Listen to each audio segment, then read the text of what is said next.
we stand, in God we trust. There is no fear. United we stand, in God we trust. There is no fear. United we stand, in God we trust. There is no fear. There is no fear. There is no fear. It is time. It is finally time for a brand spanking new episode of Nall or Nothing. I'm your host, Jason Nall. Glad to be back with you after a quick hiatus, a little bit of holiday hiatus for Nall or Nothing. Big times, though, big times during the break. We did a lot of stuff. We're going to go over it today. Had on a big run here, a big run. I hope you've been following at Big Daddy C1000 on Twitter. You saw some of our holiday shenanigans, so to speak. But anyway, yeah, it's been a great time. We had our bowl preview show. Did pretty good on our bowl picks. If you followed here on Nall or Nothing with our bowl picks, had a good bowl season. We've wrapped up the NFL regular season, and now we are steamrolling into Wildcard Weekend. Let's bring Big Daddy C1000 on with us real quick. Big Daddy C, how about that holiday break? You've been doing good things out there? Yeah, it's been a long time. I think it's been about 3 weeks since we've done a show, and yeah, so much has happened. I really don't know where to start, but hopefully we'll have a few minutes and we'll go over all of it.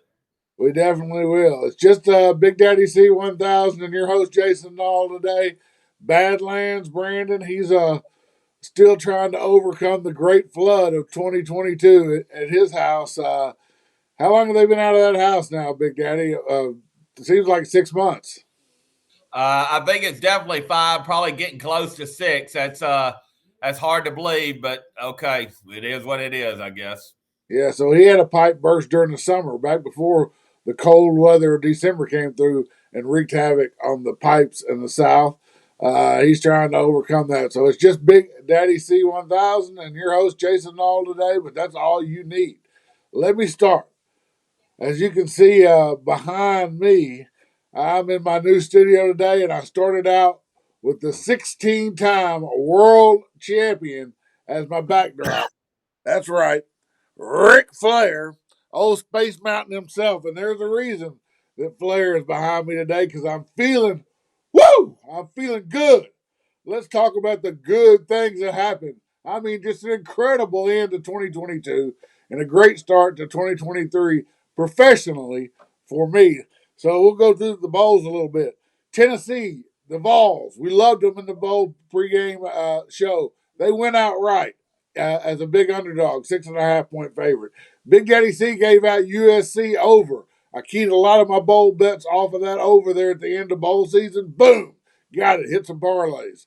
Ohio State loved them against Georgia. Thought they were a nightmare matchup for Georgia. They covered the 6.5. Would have loved for them to have won outright. They didn't, but that's all right. We made a boatload off of Ohio State plus the 6.5. Then you go on down. Let's talk about NFL. I love the Lions outright Sunday night. They get it done as a 4.5 point favorite in Lambeau Field. Knock the Packers out of the playoffs. Boom! Another big winner. Woo! Yes, sir. And then I got the bowl pools. Wow, with DraftKings, I am runner up in the DraftKings bowl pool contest. That is some cha-ching, nice money to start out 2023. And here's the big one. DraftKings Second Chance Survivor. I picked 16 straight. Use them once and they're gone winners in the NFL to finish the race and be one of the survivors in the Second Chance DraftKings Survivor Pool. More cha-ching to start 2023. Hit the last pick 6. We'll let Big Daddy C talk about this in a minute. Hit the last pick 6 in the 65-year history of Greyhound racing at Southland Greyhound Park in West Memphis. So many hours, so many days, so many months, so many years of my life spent at that place. They closed the doors on New Year's Eve. I was remote. I was down in Florida running a tournament on Amwager, the legal horse and greyhound betting site that Big Daddy C and myself use. And guess what? Hit the last pick six in the history of Southland. All right. Then what happens? Well, I hit a square, a $625 square in the national championship game on the halftime score of Georgia 38 and TCU 7. I had 8 and 7 as my numbers. Boom, right there. A halftime square for a big chunk, 625. So, yeah, I'm feeling like Ric Flair. I'm feeling like the nature boy this morning. 16-time world champions, greatest of all time, jet plane flying, limousine riding, woo, Rolex wearing, kiss stealing, wheeling dealing, son of a gun, and I'm having a hard time, Big Daddy, keeping these alligators down this morning. Yeah, you've been on a roll. There's no question. You in the last month or so have probably been able to buy a nice new car with the winnings you've had. You've had some really good licks, and it's been an awesome run for you. Let's hope the end of 22 really flows over into the beginning of 23, and you have another good year. Yeah, big run, big run. So let's talk about that last soiree, that last day at Southland Greyhound Park. That's where you and I met, and spent so many years together there at Southland. How you feeling now that it's all over? Well, it's a sad day, but I guess that's the way that it's going. And we still have Tri-State and Wheeling, but it's sad that Southland will never be there, and it's sad that me and you both just happened to be in Florida, you in Orlando, and me in Miami, and we both missed it. But the incredible part to it, for the people out there that don't know, hitting a pick six is probably close to being struck by lightning. It is a very, very hard bet. Probably the hardest bet. Maybe a Tri-Super is equally as hard. But for the people that don't know, a pick six is you got to pick 6 winners in a row on a ticket before the first race starts, and it's a hard bet. It's 8 times 6 times 6 times 6, 8 to the 6th power is what it is. So very hard to do. And on that day, we had another friend, Brian Donaldson. We call him Bully, and he hit it too. So we all kind of were at the track together and lost at the track for several years. But all three of us on the last day, betting separately, all hit the pick six, which is an incredible feat. So to close out our careers at Southland like that, it probably couldn't have got any better. It was really the storybook ending to a career at Southland for the three of us. No doubt about it. Bully grabs the pick six. Big Daddy C grabs the pick six. And your host, Jason Nall, grabs the pick six at Southland Greyhound Park in their swan song, the final performance ever. But we got the pick six money. We got the, as I mentioned, the DraftKings pool money from Second Chance Survivor and from the bowl pool. And we got our boots filled up. And where are we heading in 2 weeks, Big Daddy C? Back to Hot Springs. Going to get on those horses again. You've been watching a little TVG, or what's now FanDuel TV, getting caught up in these horses. You still know how to read a racing form? Yeah, I'm fired up. I went over there the other day with Bully, and I met him, and we were watching, I think it was that Seattle game, and I'd walked in, and the screens were out. You couldn't see nothing. You couldn't see odds or nothing, but I knew how long it was till the race. I went up there, and I bet my horse at Oakland. I bet the 5, and he won the race, and I bet $22. I played him first and second with alls and the exacta, and it paid a $405 exacta. He was an $80 winner. He paid $130 across the board. So hopefully my year at Oakland will get off to another good start, kind of like it ended last year when we had that 99-1 win in the big race last time we were over there. So hopefully my horse picking will be get on track this year. All right. Well, that's a great start, Leah. I hope so, too. I hope maybe we can hit one of those pick sixes or at least a couple of pick threes and pick fours while we're over there for the big Rebel Stakes weekend at Oakland in just 2 weeks now.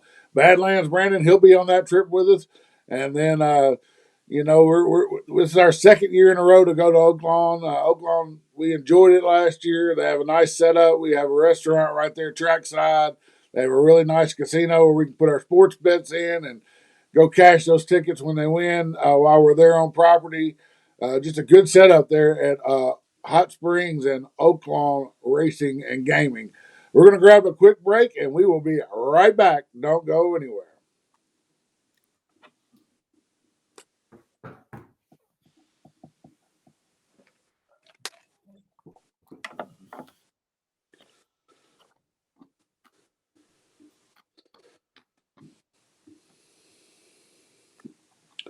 Welcome back. You've caught Nall or Nuthin, either on your FM dial on Thursday afternoons in Cleveland, Tennessee, on 101.3 The Buzz, or on the World Wide Web at WNWSTV, WNWS.com. I'm your host, Jason Nall, kind of recapping the bowl season and the ending to the NFL season here in this segment. Going to go over some of our what we did right and what we did wrong during the bowl season. But I can tell you this much: we're on a heater here at Nall or Nuthin, and we did more right than we did wrong. Let's bring Big Daddy C 1000 back in. Big Daddy C, your big bowl pick was at USC over. You said USC tackled like a bunch of schoolgirls, and you got it over pretty easily. Yeah, it kind of got off to a slow start. You were sweating that one a little at the end of the first quarter, but by halftime, you were more than halfway there. And by the end of the game, you had a six-pack drink, and it was all over. It was over really probably by the start of the fourth quarter. So really, it was an easy win. I'd cashed one 6-game parlay on it that paid me close to $2,000. You might have posted that one on Twitter, and I missed 3 other ones that just missed one game. One of them was South Carolina, and they led the whole way and then gave it up at the end to Notre Dame, or that would have been another $3,000 6-gamer I would have hit. So I loaded that one. I put it out as my best play. I just thought they weren't going to tackle, and I had it tied in with all my parlays, so I was looking for a big payday there at the end on them. Okay, well, you listened to that one driving back from South Beach down to Miami. We did post some pictures on Twitter and some videos of you just absolutely getting it after it with that Latino community and those jiggly bodies down there. What was that trip all about?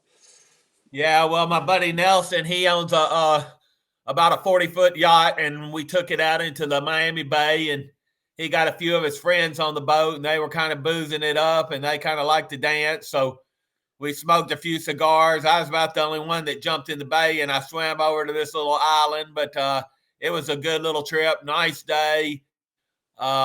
That was the day before New Year's Day. So it was a good trip out on the boat. Lots of fun. Well, if you want to catch a little bit of that video, be sure to check out our Twitter handle at Big Daddy C 1000, where I've got some video posted on there of Big Daddy C and the Latin mamas out there on the bay in a big old yacht, just living it up on New Year's Eve, like any good, responsible gambler should. Way to go, Big Daddy C. I was living vicariously through you on New Year's Eve. I spent New Year's Day, New Year's night down in Orlando running a College Tour X World Amateur Golf ranked golf event with my road buddy Jimmy Ogle, and we spent a little time at Frogger's Bar and Grill watching football, and then we headed over to Big Dog Saloon, which is just the dive of all dives in Mount Dora, Florida.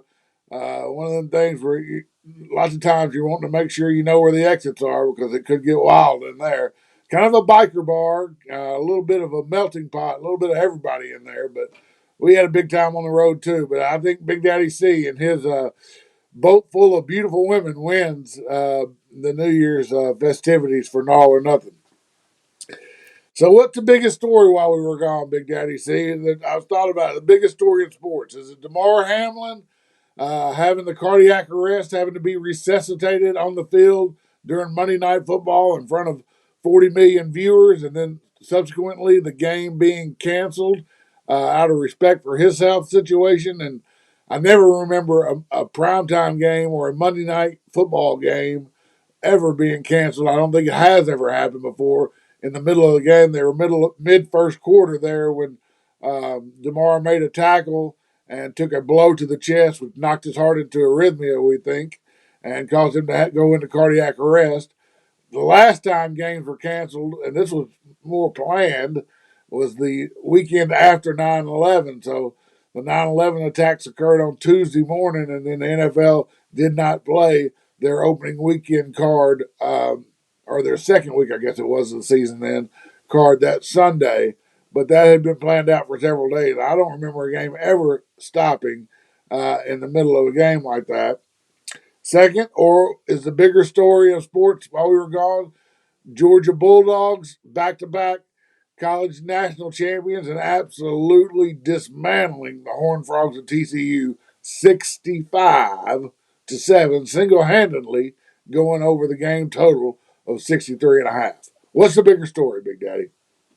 Well, there's absolutely no question. Hamlin's the bigger story, and let's all be glad that he's up and about. And I think he's close to recovering, or at least he's out of the hospital, I believe. So that by question was to know about the biggest story. You couldn't even turn on the TV for the next 2 days. Fox News was covering it. Local news was covering it. Just that by far was the biggest story.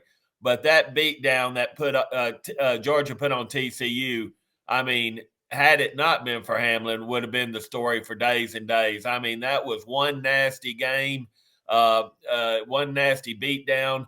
I was texting after the first 5 or so minutes. I was texting you and Bully that the Georgia punter would never get on the field and that Georgia might go over by themselves. And basically, the Georgia punter got on the field one time, and Georgia did go over by themselves. But I could just see it.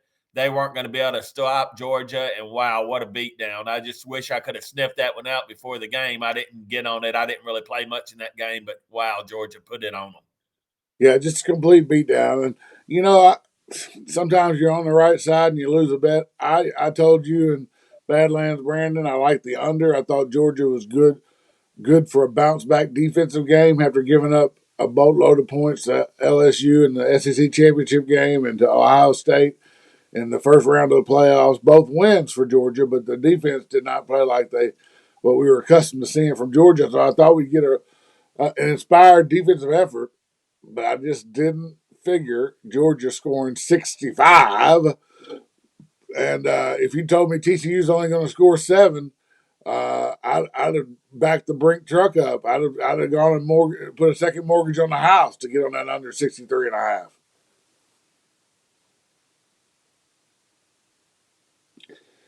But as things often happen, we get stuck sometimes, and that's what happened. We got stuck with that one with Georgia coming right back. Absolutely. I could see it happening, though. I mean, after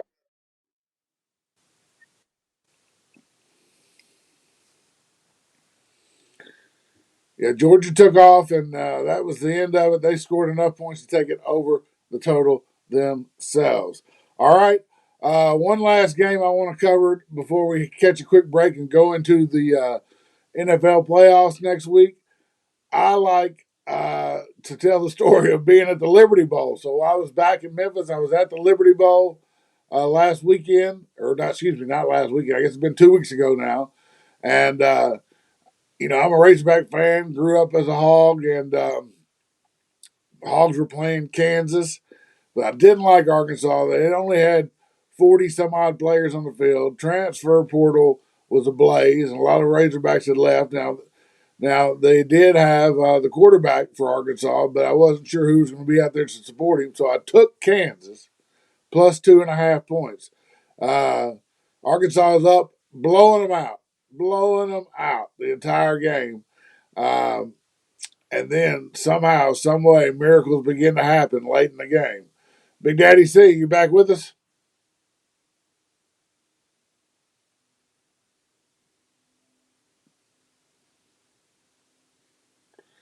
Well, we're having a little technical difficulty with Big Daddy C1000. I'm going to try to get him straightened out here during this next break. But I can tell you this much. I'm at the game. I'm at the Liberty Bowl. Hogs are blowing them out. I'm happy because I'm a Hog fan, but a little bit sad because I'm losing my bet. That's the life of a gambler, I guess. And so I decided I'm going to load the family up. We're going to get out of there with about 3 minutes left in the game. Hogs up by 16 with the ball in Kansas territory. Just going to run the clock out, right? Well, we get on out of the stadium, head out to the car, and I could tell the crowd noise was a little strange. I couldn't tell what was going on because it was really 50-50 Arkansas and Kansas fans and a real good crowd that night. But I couldn't tell exactly what was going on from the crowd noise and still in the stadium.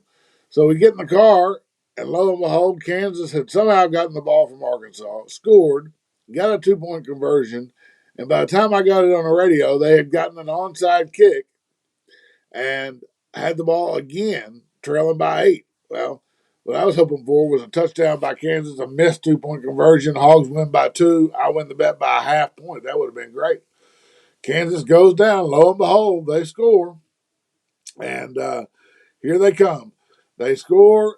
They get the 2-point conversion. We go to overtime. Both teams score. Both teams convert the extra point. Second overtime. Both teams score. Both teams convert the extra point. And at that point, I know I'm a winner because with the rules of college football, in the third overtime, both teams just go for 2-point conversions until the tie is broken. So I could only lose by 2. I was going to win. And what happens? The Hogs get their 2-point conversion. They stop Kansas State from their 2-point conversion. Arkansas wins a triple overtime crazy ball game by 2 points. My Hogs win, and I win the bet on Kansas by half a point. And if that doesn't sum up the run I've been on, I don't know what does, because that's one of the luckiest wins I've ever had in my life. My family was a little upset they didn't get to see it all because we'd already left the stadium. But I'll contend this. If I had been sitting in that stadium, there's no way all that stuff would have happened that allowed me to win that bet. Now, if you bet Arkansas, one of the all-time bad beats. No doubt about it. One of the worst beats of all time. So if you watch Scott Van Pelt on that 4-letter network, and he shows that bad beats show, and if you see a year-end review of bad beats, I promise you, in the top 10 is that Arkansas game. Because if you had Arkansas, that was a bad beat. We're going to grab a quick break, and we will be right back.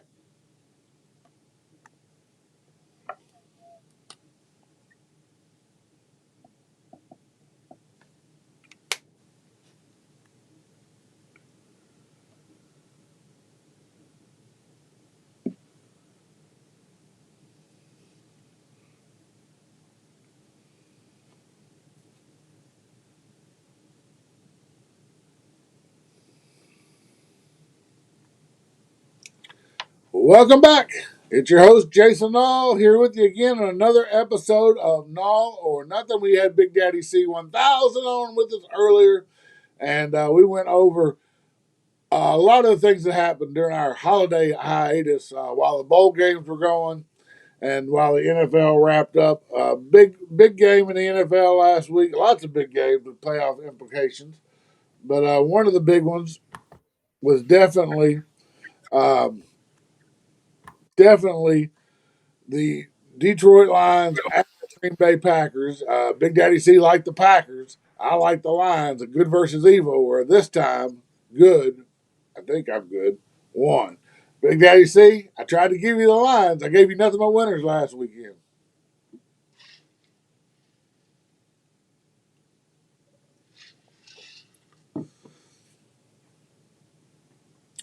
Check that volume, Big Daddy C. Check that volume. Turn it all the way up so we can hear your little excuse here on the Packers.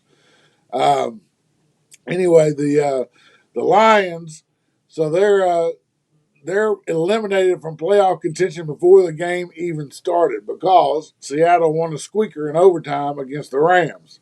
And well, Can you hear me now? I got you, Big Daddy C. So I'm telling you that the Lions were eliminated from playoff contention before the game ever started, and all the Packers had to do was win to get in the playoffs. But the Lions, a fierce divisional rival of the Packers, said we're not going to the playoffs, but neither are the Packers, and they went for broke on every play of the second half, and they got it done.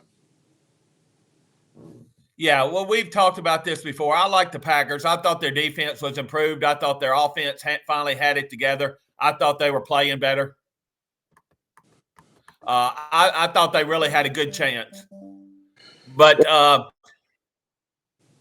me and you have talked about this. Me and you have talked about this before. Sometimes the team that's playing for nothing, they're just out there playing for fun. and they're just playing the spoiler, and that's a better position to be in. The team that has to win, they have a lot of pressure on them. They're under pressure to win, and it maybe makes it a little tougher. So, I mean, you made a great call. I hate me and you personally didn't bet. You wouldn't answer your phone, so I could just give you the money. I'd much rather give it to you than I gave it to Southland, but so be it. That one's down the bridge. I'm looking to next week. Yeah, well, you make a good point there. The teams that have to win, just off the top of my head, teams that have to win. The Packers, and we know they lost outright, much less did not cover a 4.5 point spread. The Bengals, that line steamed all the way up to 11.5, and they did not cover. They won by 11. Depends on when you got that line, but anybody who bet that game late, they didn't cover. They had to win to protect home field. What else? The Rams and the Seahawks. Seahawks had to win to have a chance to get into playoffs. They won, but they didn't cover. They were 6.5 point favorite. They won by 3 in overtime. The only team I know of that had to win that covered was the Dolphins. They were a 3.5 point favorite, and it took a safety on the last play of the game when the Jets were doing the laterals trying to score on the last play of the game. The Dolphins got a safety, or they wouldn't have covered. So it seems like, I'm going to find out who has to win. I'm going to bet that team. Not so fast. It didn't work out too well this weekend. Yeah, I've watched this for several years, and used to I would think that team that's got to win, they're gonna win. They got to win. They gonna win. But no, it's not so much the case. The more that I've watched that over the years, I think the team playing for nothing is playing with less stress. They're just out there for fun, and lots of them enjoy that spoiler role. So I think you get a better effort out of them than maybe the team that has to win that's got a little pressure on them. So just because they have to win doesn't mean they are going to win. No, it doesn't. There's probably a reason why those teams were in must-win games to make the playoffs. It's because they were mediocre. They already weren't the upper echelon of the NFL. They were the teams fighting to get in, the teams that had already secured playoff positions and maybe were just playing for seeding at that point. Were the best teams, whereas the teams that we just mentioned were the teams fighting for their playoff life, and they had records around 500. So you got to be very careful. That last week in the NFL, as far as a betting perspective or any perspective, even just picking winners, tough stuff. All right, let's jump into the Wildcard Weekend. It starts on Saturday. Just last year, they went to a 3-day Wildcard Weekend format, calling it Super Wildcard Weekend. I love it. You get 2 games on Saturday, 3 games on Sunday, and then a Monday night finale. So it really spreads the wealth out over 3 days. You're able to watch every game in its entirety. They're all standalone games, no games going at the same time. Makes a lot of sense for the NFL. Makes a lot of sense for the fans to be able to watch it. If you love playoff football, which I do, then this is the weekend for you. Now, let me caveat all this by saying I'm a regular season bettor. I did have a great bowl season this year. That's a bit of an outlier for me. I'm really better when it's October and there's a full college football slate and they're playing in conference and it's the NFL and they're sludging through and grinding through. Those are the weeks where I pick best. These playoff games, I'll give you my best shot, but take it with a grain of salt because it's not my deal. It's not my forte. My football season has come and passed. Now it's just making a few pizza bets here and there. And this is where in-game plays, Big Daddy. See, you like to bet those in-game bets. I like them too, especially in games where I don't have a strong opinion. Let's let it play out a little bit and jump in there. Didn't you hit one of those last weekend, a nice in-game play, right?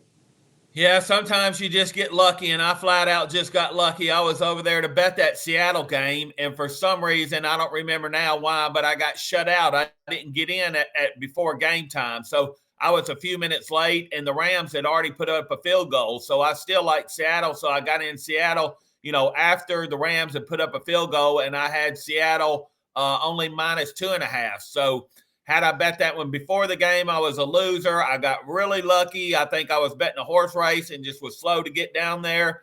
And it really paid off for me because I got Seattle minus 2.5, which ended up being a overtime winner.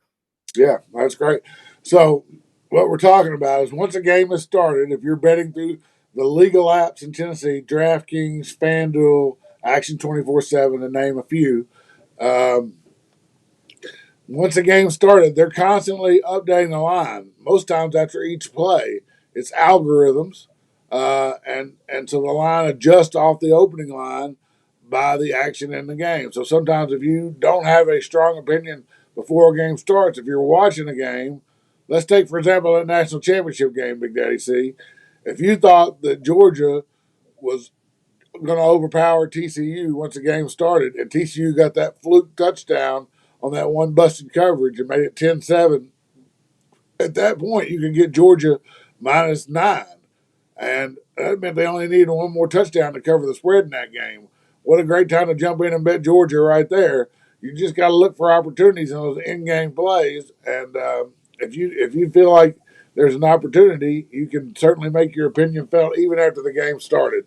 So what I'm saying here is look at, if you don't have a strong opinion on an NFL playoff game or any game for that matter, but you're going to watch it, get a feel for the game, and then maybe your opinion will come around and you'll have a better opportunity in game to make a play.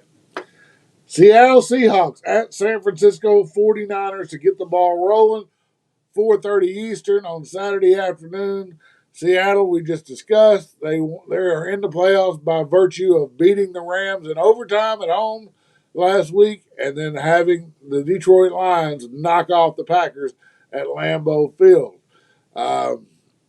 They're playing a San Francisco 49ers team that has won 10 games in a row. Back when they were just starting that stretch, Big Daddy C and I were talking about how we liked San Francisco to win the NFC. I know I made an NFC bet on San Francisco at that point. So I've got two teams to win the NFC, San Francisco and the Vikings. I hope I can get one of those two to the finish line there to get to the Super Bowl. Preferably the Vikings. They pay much better. But the Seahawks, they're on their third string quarterback, Brock Purdy. And they haven't missed a beat, Big Daddy said. They've won, not the Seahawks, the 49ers on Brock Purdy, their third string quarterback. Seems like Kyle Shanahan's offense doesn't matter whose quarterback is. Brock Purdy continued that win streak, getting the last 6 wins in a row under his belt. Who you like here? Seahawks are catching 9.5. San Francisco 49ers a 9.5 point favorite. Over under 42.5. Yeah, like I just said, I played the Seahawks last week, and I was very fortunate to win that. Actually, the Seahawks were pretty fortunate to get it to overtime and win in overtime. I think the Seahawks' run of luck has ended. I like the 49ers. I've been on them the last few weeks. To start off those parlays I had at the beginning of bowl season, I had 49ers on every one of them that week in the NFL. I think the 49ers are the team right now. They got a very strong defense. Those offensive weapons they got between McCarthy and Debo are unbelievable. I think 49ers roll them here. I think you take it and lay the 10, whatever it is. Try to buy it down to under 10 if you can. But I love the 49ers here. This will probably be my second biggest playoff wild card bet. But I love the Niners here. I think they at home and just beat up a mediocre Seattle team. Well, Geno Smith for Seattle coming in as the starter this year certainly had the best year of his career. In fact, one of the best years of any quarterback in the league. Eclipsed Russell Wilson's passing yardage mark for the Seahawks in his first year. That did that very quietly, actually, but he did. He has more passing yards on the season than Russell Wilson ever had as a Seahawk. Now, albeit he did it with one more game. Russell Wilson only had 1 year with 17 games there in Seattle, whereas most of his years were 16 games. But I like the under in the first half here. I got it at 21.5 earlier in the week. Right now I'm looking at DraftKings, and we're looking at 21. So I'd still take it at 21.5. Sure, I'm sure glad I have it. If you see it at 21.5, be sure to pounce. But 21 would just be a push if it landed on that. So I can still get behind under 21. I just feel like Seattle's definitely going to try to run the ball. They've got their good running back, not to put too much pressure on Geno. in the start of the game there. I think they're going to play it close to the vest in a playoff game. And I feel the same way about San Francisco. I mean, they maybe get explosive gains out of their running game, but I don't think they're going to ask Brock Purdy to do too much for sure. So I like that game to start out slow, and I like the under 21.5 in the first half. What do you think about that one, Big Daddy? I could buy what you're selling, but I just can't play those totals. I mean, we're going to talk about this later on another show, but those totals have just wore me out this year. I don't have a feel for a total, and I'm not going to touch the total. But I'm going to root for you, and I can see where you're coming from. I can see it happening. The 8:15 game Eastern on Saturday night pits the Chargers at the Jacksonville Jaguars. The Jacksonville Jaguars, by virtue of a defensive touchdown late in the game against Tennessee, eliminate the Titans and win the division. And they are in the playoffs with Trevor Lawrence at quarterback. The Chargers, Justin Herbert at quarterback, seem to be as healthy as they have been all year long. They got banged up early and often and have gotten a little bit healthier and a little bit healthier each week. Chargers a road favorite, a 2-point favorite, although in week 2, Jacksonville beat the doors off the Chargers in LA. Over under 47.5, Big Daddy. Yeah, I'm just going to go ahead and spoil it for everybody. I like all the favorites this weekend. This particular game is my least favorite of all the games this weekend, but I do think the Chargers will get their revenge. I do think it could be an explosive game. They both have potential to put them up. I won't be playing the total, but I would lean that way. But I just think it's the Chargers. I think they're a more consistent team, and I think they'll find a way to win this one. He's at Big Daddy C1000 on Twitter. Be sure to follow the official Twitter handle of Nall or Nuthin at Big Daddy C1000. Yeah, this is the game. I have the Chargers to win the AFC. I took them preseason. I could get better odds on them right now to win the AFC than I could have before the season started, but that's not the case. I've got them at about 8-1 to win the AFC, and I think they're about 10-1 now. But so I'm pulling for the Chargers. That's going to be my interest in this game, is trying to get the Chargers to win. There's not a play for me in this game. Obviously, I'll be watching it, and if something arises, and I think there's an opportunity for one of those in-game wagers on DraftKings, I'll jump in there and do that. But no opinion. I'm pulling for the Chargers. It sounds like you're going to have them with them being the favorite.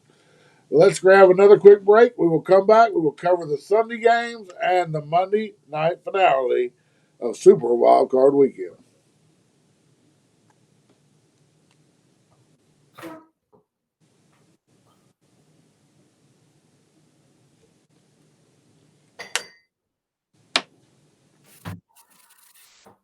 Welcome back. You have caught Nall or Nuthin, either on your FM dial on 101.3 The Buzz in Cleveland, Tennessee, where we air every Thursday afternoon to get you ready for the weekend sport betting action, or on WNWS.TV at WNWS.com.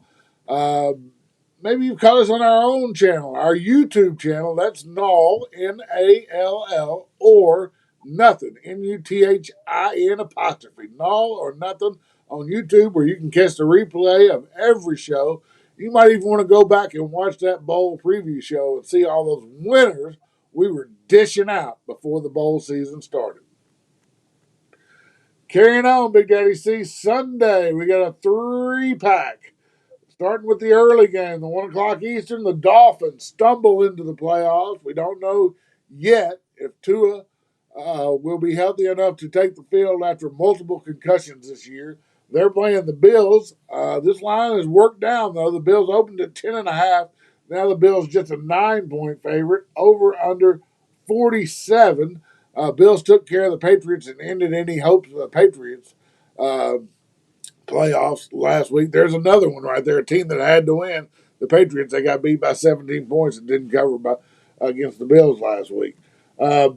Miami, certainly not the same team they were to start the season out, Big Daddy, where they were explosive and The playmakers on offense were tearing it up, and they were having 30-point games every week. Now they just won a 11-6 field goal fest against the Jets to get into the playoffs. Yeah, this is probably my second favorite out of all the bowl games. And I really like Buffalo here. I say jump on them right now before they announce if Tua plays or not, because if he don't play, I see that line going up way above 10. But I believe even if Tua plays, I mean, all it's going to take is one hit and the guy could be out again. That guy, in my opinion, should have never played anymore this year, and he should have got right. But if he's not there for Miami, they're a totally different team. If he's not there for Miami, there's a chance they don't even get a touchdown. I think this is just as simple as if he don't play, Buffalo just runs all over them. I mean, Buffalo's probably going to score at will, and they're not going to score. I think this could be an easy win if he don't play. If he does play, I could see him get knocked out again, and it be all over. I like Buffalo here. This will be my second of my biggest plays that I make this weekend. Buffalo minus the points. Yeah, well, so the quarterback room for Miami is certainly a mess. You got Tua, who concussed multiple times this year. The Christmas Day game against Green Bay, the tale of two halves. It looks like evidently he took some sort of hit in the first half of that Green Bay game. That again created a concussion for him. He played the second half, but threw 2 or 3 interceptions, allowed Green Bay to come all the way back from a big deficit and win that game. He actually looked horrible in the second half, and then we found out afterwards he was playing with a concussion. So the health of Tua is definitely uncertain of whether he is even capable of playing any more this season. Then you've got Teddy Bridgewater, the backup quarterback. He has a broken pinky finger on his throwing hand, so he was out last week, unable to play because of that, because he can't grip the ball and put any torque on his throws, which leads you to rookie and third stringer Skylar Thompson, who has not been competitive in his 2 starts this year, even though they did beat the Jets last week. It was by field goals and his last-second safety, and he was unable to bring any explosiveness to that Miami offense. So, yeah, I'm a little even with Tua. I'm not sure about why someone would really want to jump in and back the Dolphins in this situation. If there were more games to choose from, I would probably lean toward a 3-game teaser and teasing the Bills down to just having to win the game. But I can't find 2 other games to go in that teaser that I have any confidence in. So for me, it's Bills or nothing. But again, another game I'm probably just going to let go and see what happens during the game and jump on something in game. You like the Bills? I'll lean the Bills over under 47. You know, if Miami's got Skyler in there at quarterback, I'm going to lean under and just it might be one of those games where the Bills makes it go over because they might score 38 and Miami score 10 and boom, it's over. But I just don't see Miami scoring many points, even with Tua, because I don't know what shape he's going to be in. Giants at the Vikings. That's the 4:30 Eastern game. This is a rematch of a game about 3 weeks ago in Minnesota. Vikings a 3-point favorite, over under 48.5. It's the biggest total of the weekend. Minnesota weather's not a factor. They'll be playing in a dome there. And just a few weeks ago, Minnesota had a walk-off, very long, 60-plus yard field goal to beat the Giants by 3. Here we go. Line again. Minnesota 3, over under 48.5, Big Daddy. Yeah, I like Minnesota in this one, although this is my second least favorite game. Number 1 is Jacksonville, but this is my second least favorite. But I do like Minnesota. I think them being at home, and I do believe they probably have a little bit better offense than the Giants. I just think Minnesota advances here. I'll be playing little, just tiny pizza money on it, but I do like the Vikings. Yeah, I need the Vikings. As mentioned earlier, I have the Vikings to win the NFC in a preseason bet. I've already cashed my Vikings to win the division. That was a nice one. I like them. I wanted to fade the Packers this year, and I cashed my Vikings over the season win total. The Vikings have won a lot of close games. I think they're 8-1 in games decided by a touchdown or less, and that's why the spreads are always so small in these Vikings games. It appears they're getting very little respect, but really at the end of the day, it's because they don't win by many points when they do win. So I guess you should just expect another close game here. They scored 63 between the two of them 3 weeks ago, but this is a playoff game, a different animal. Typically, games are played closer to the vest in the playoffs. It'll be an in-game play or nothing for me. I'm definitely pulling for the Vikings. I need them to win the NFC. The night game on Sunday night, this is a rematch of last week. Cincinnati involved in that Bills game where Damar Hamlin went out with the cardiac arrest and the game was canceled. That was a huge game as far as seedings of the playoffs were concerned. The game was never made up. A decision was made that Cincinnati would win the division by virtue of winning percentage. But had they lost last week to the Ravens, even though they won the division, they would have had to flip a coin as to who would have had home field advantage for this playoff game this week, which we knew was going to happen. In a way, the seedings couldn't move last week. So we knew it was going to be a Ravens Cincinnati matchup, interdivision matchup in the playoffs on Wildcard Weekend. Cincinnati had to win at home last week, which they did by 11 to take care of business and secure home field for this second game. Cincinnati a 7-point favorite. Unsure if Lamar Jackson will be out there. Looks like it probably will be Tyler Huntley again this week. But there's a chance that Lamar Jackson may come back. However, Lamar Jackson has not been in the Baltimore facilities in 5 weeks. He's been doing rehab on his own, so we're not sure what kind of shape he would be in if he did come back. I think Cincinnati can outscore them. I like Cincinnati teased down here. Take them down to -1. I've seen some lines at 6.5. I'd like that even better if you could get them down to -0.5. Over under 41.5. Big Daddy C, can Cincinnati go back-to-back weeks and shut down the Ravens, who struggle offensively? Yes, I think so. I don't personally like those teasers, but I would like to have Cincinnati just to win the game or win by half or a point. I like Cincinnati here. I don't know that it matters if Lamar plays or not because you were telling me that he's not even been on property at practices or nothing in 5 weeks. So if he hasn't been there, he's probably not up to date on play changes or the goings on in the team. So I would say even if he plays, he's got to be a lot rusty and a little maybe a little less informed than he should be. So I like Cincinnati regardless if Lamar plays or not. If he doesn't play, I really like Cincinnati.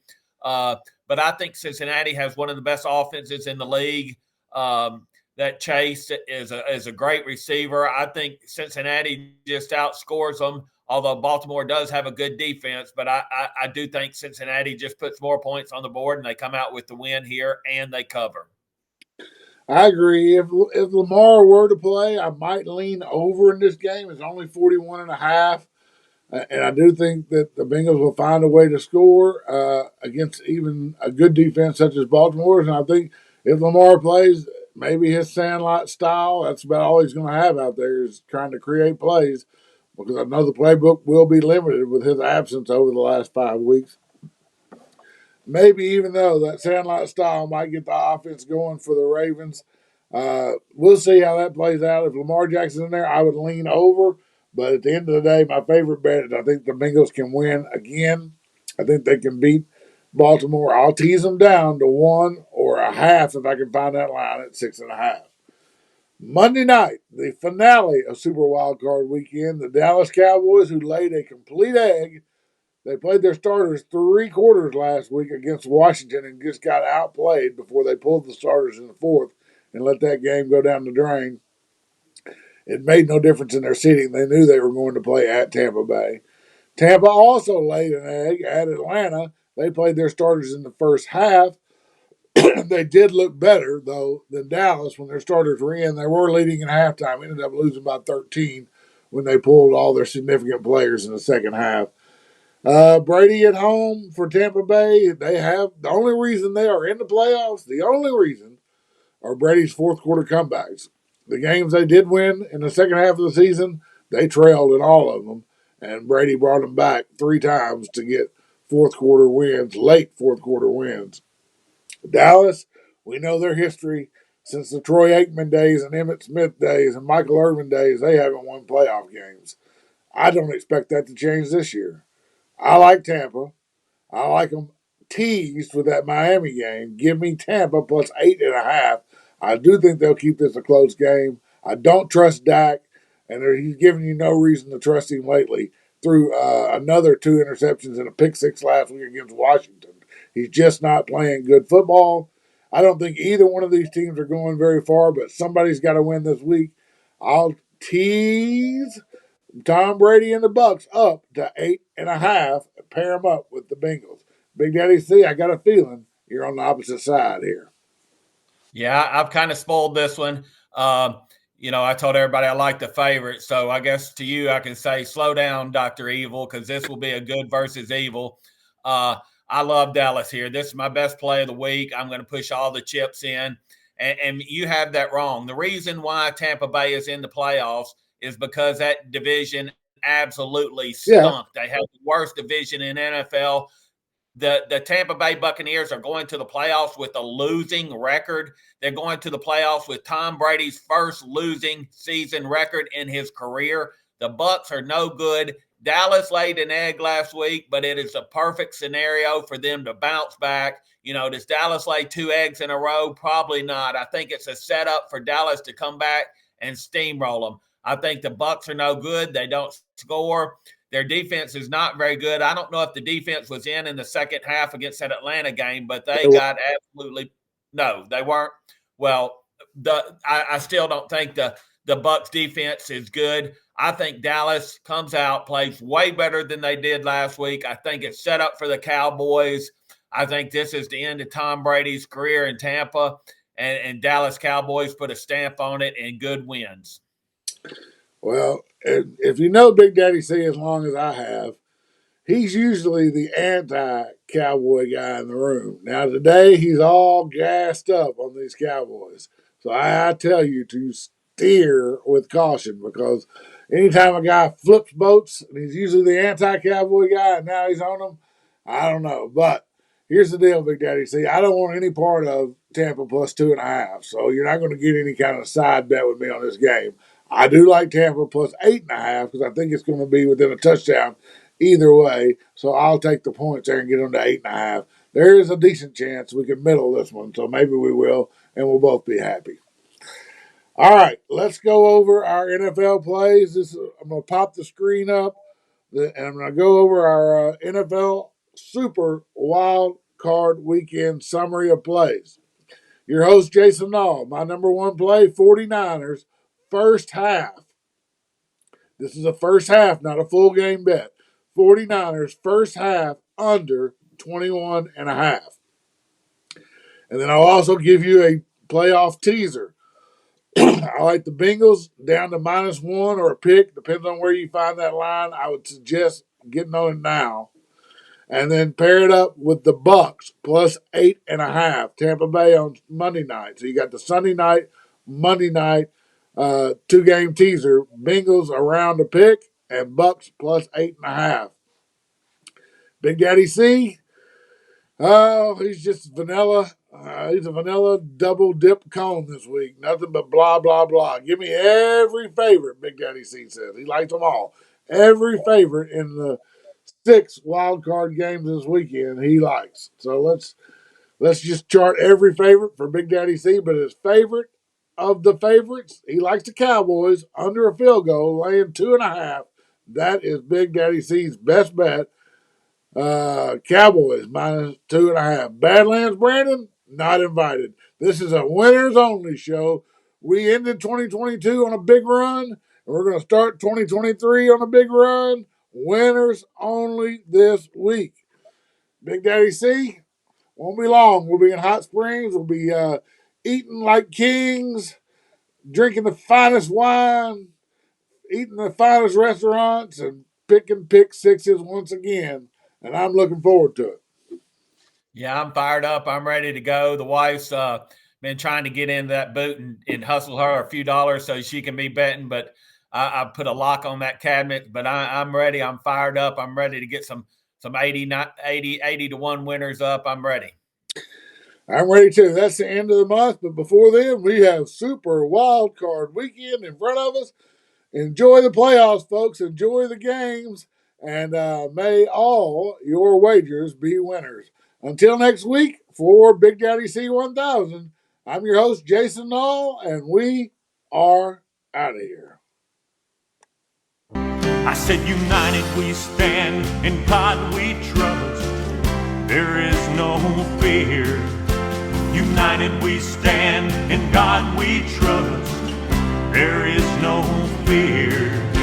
United we stand, in God we trust.